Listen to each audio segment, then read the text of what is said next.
Apakah dapat disetujui untuk disahkan menjadi undang-undang? 2003 tentang Badan Usaha Milik Negara dapat disetujui untuk disahkan menjadi undang-undang? Setuju. Kalau ada sebuah undang-undang itu bisa diselesaikan dengan cepat, kenapa kita harus buat lama? Dalam sekejap, palu diketuk, aturan baru dibentuk. Rakyat jadi ragu, DPR ini mewakili rakyat atau rezim?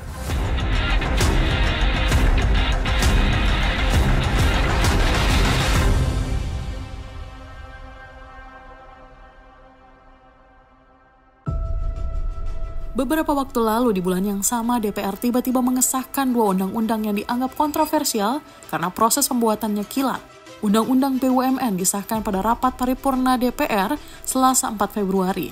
Lalu Undang-undang Minerba disahkan dalam rapat paripurna DPR Selasa 18 Februari.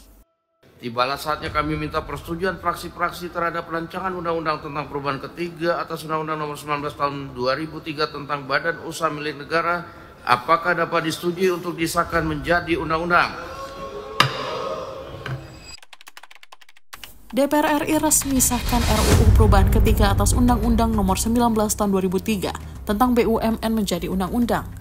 Ketua Panja Eko Hendro Purnomo mengatakan sejak tanggal 30 Januari hingga 1 Februari 2025, Panja telah menggelar RDPU dengan pakar, membahas DIM, serta melakukan perumusan dan sinkronisasi draft RUU. Pada Sabtu 1 Februari, pembahasan ini melibatkan Menteri BUMN Erick Thohir, Menteri Hukum, Menteri Keuangan, dan Sekretaris Negara. Dan berikut adalah poin penting yang tertuang dalam RUU ini. Beberapa poin cukup menggelitik. Seperti pembentukan Danantara yang bertujuan agar tata kelola BUMN lebih optimal untuk mendukung ekonomi nasional. Ada juga Business Judgment Rule yang dinilai melindungi direksi dari tanggung jawab hukum atas keputusan yang berpotensi menyebabkan kerugian negara. Komisaris dan direksi BUMN juga bukan penyelenggara negara lagi. Artinya KPK tidak lagi memiliki wewenang mengusut kasus korupsi di perusahaan milik negara. Peneliti Indonesian Corruption Watch, Wana Alamsyah, menilai pasal ini bisa meningkatkan potensi korupsi di BUMN yang tergabung di Danantara. Lalu siapa yang berhak mengusut kasus korupsi jika terjadi di lingkaran BUMN?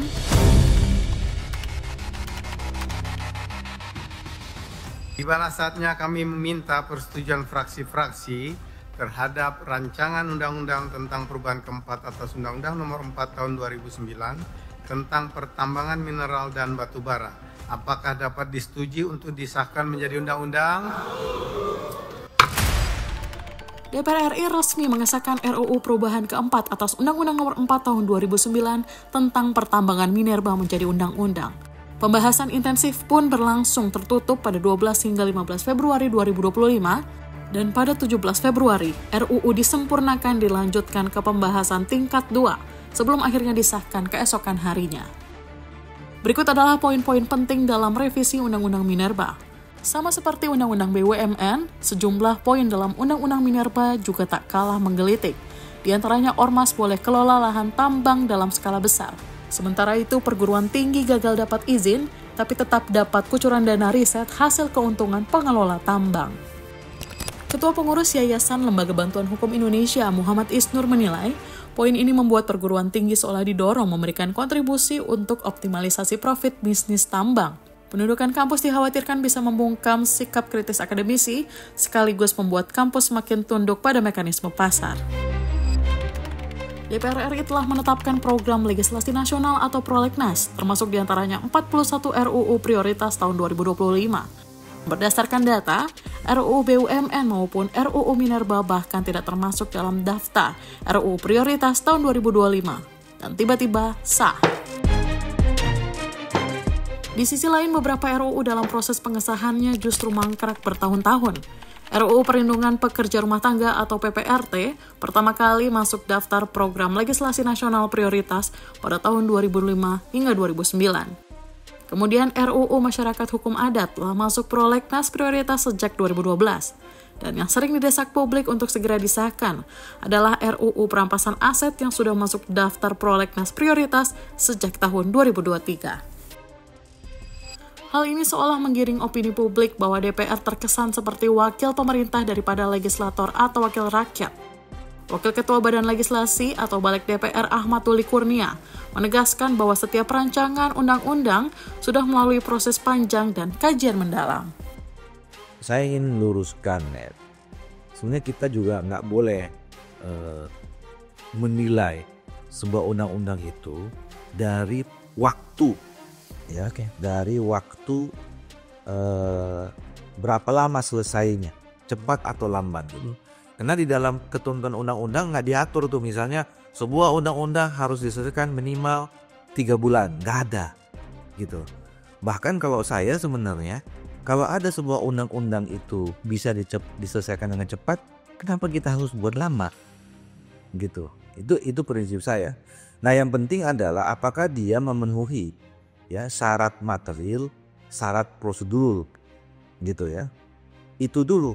Nah kalau kita bicara tentang apakah memenuhi syarat prosedural dan syarat material, kita lihat setahu saya selama ini ya, setiap undang-undang yang diproduk oleh pemerintah dan DPR tidak ada yang unprosedural, tidak ada yang proses materialnya kita tinggalkan.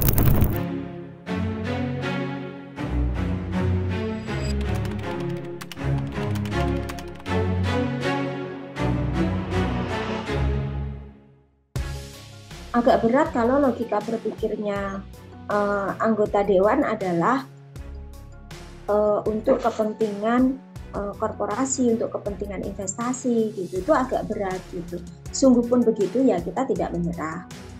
Tetapi jadi sulit karena sekarang ini yang kita bilang bahwa kita ingin pembahasannya di Komisi 13 saja kan no respon ya.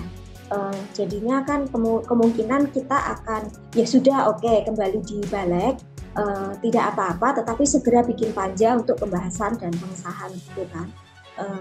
Dan itu kan kayak ya bukan kayak ya, kemungkinan besar kita akan memulai dari nol, kemudian kita akan minta lagi surprise, kemudian kita akan memetakan dukungan kita supaya surprise keluar, supaya DIM keluar dari pemerintah kan gitu jadinya. Jadi kami ini sudah ngos-ngosan gitu ya, tapi kami yang ngos-ngosan gitu itu tidak dilihat oleh para anggota dewan, itu yang ironis.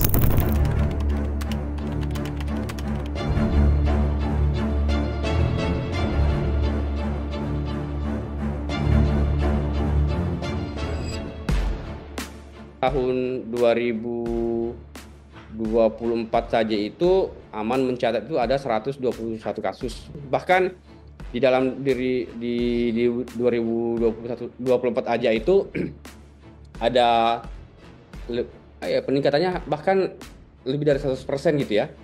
Angka konflik itu terjadi. Ada banyak yang dikriminalisasi. Kemudian angkanya melonjak karena kita sekarang berhadapan dengan satu rejim Mas yang disebut dengan rejim PSN gitu ya. Proyek strategis nasional yang apa namanya ya? Saya bilang ini proyek yang seperti proyek pamungkas gitu ya. Apa? Dia punya ilmu, saya nggak tahu bagaimana cara menghadapi PSN ini. Dan kita tidak pernah tahu bagaimana caranya satu wilayah tertentu itu ditunjuk sebagai wilayah PSN.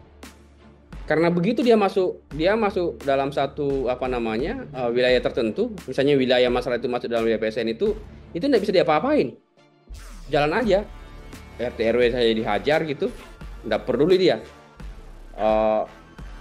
Dia nggak perlu bahwa di sana ada prinsip-prinsip hak asasi manusia yang perlu dihormati dan dilindungi. Nggak perlu kalau proyek PSN ini.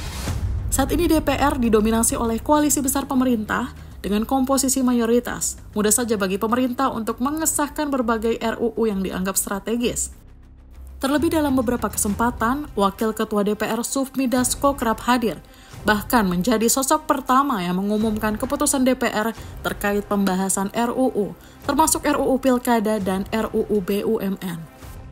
Sepanjang pemantauan kami belum ada pernah terjadi sebelumnya ada pimpinan DPR nongkrongin rapat di komisi ataupun di badan alat kelengkapan lainnya gitu. Dan ini sebetulnya fenomena yang agak janggal sebagai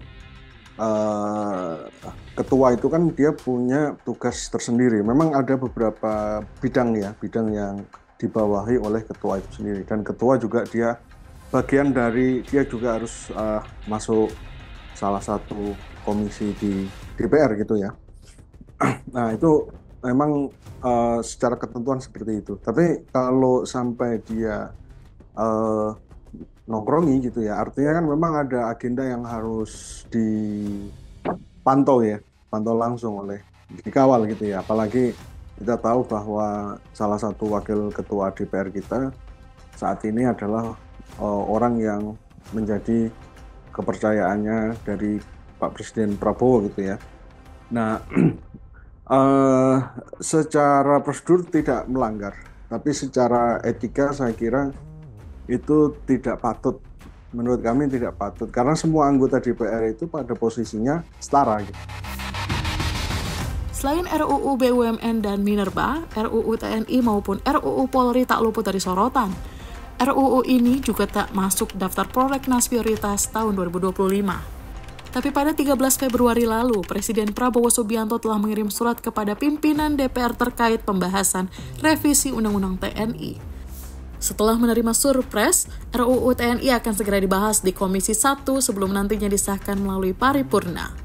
Jadi bukan tak mungkin, RUU TNI dan Polri akan mengikuti jejak yang sama. Akankah hal ini terulang lagi? Akankah keraguan rakyat semakin terjawab bahwa DPR adalah Dewan Perwakilan Rezim?